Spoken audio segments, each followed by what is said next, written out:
एक समय की बात है। एक गांव में एक वृद्ध किसान रहता था। उसके 3 बेटे थे, जो हमेशा आपस में लड़ते झगड़ते रहते थे। किसान अपने बेटों की इस आदत से बहुत चिंतित था। उसने कई बार उन्हें समझाने की कोशिश की, लेकिन वे नहीं सुधरे। एक दिन किसान ने एक योजना बनाई। उसने अपने तीनों बेटों को बुलाया और कहा, बेटा, मैं तुमसे कुछ कहना चाहता हूँ। फिर उसने एक बंडल में कुछ लकड़ियां बांधकर अपने बेटों के सामने रखा और कहा, जो कोई भी इस बंडल को तोड़ देगा, उसे मैं अपना सबसे अच्छा खेत दूंगा। सबसे बड़े बेटे ने पहले कोशिश की। उसने पूरी ताकत से लकड़ियों के बंडल को तोड़ने की कोशिश की, लेकिन वह असफल रहा। फिर दूसरे बेटे ने कोशिश की, लेकिन वह भी नाकाम रहा। अंत में सबसे छोटे बेटे ने भी पूरी कोशिश की, लेकिन वह भी बंडल को तोड़ नहीं पाया।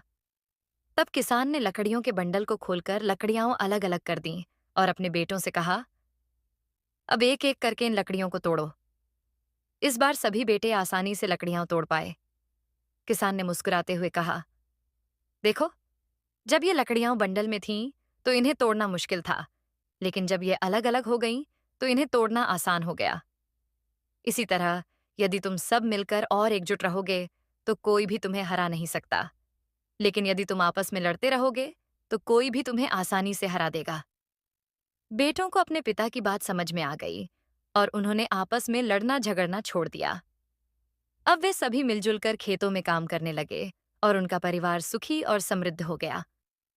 इस कहानी से हमें यह सीख मिलती है कि एकता में ही शक्ति है और मिलजुल कर काम करने से हम किसी भी कठिनाई का सामना कर सकते हैं।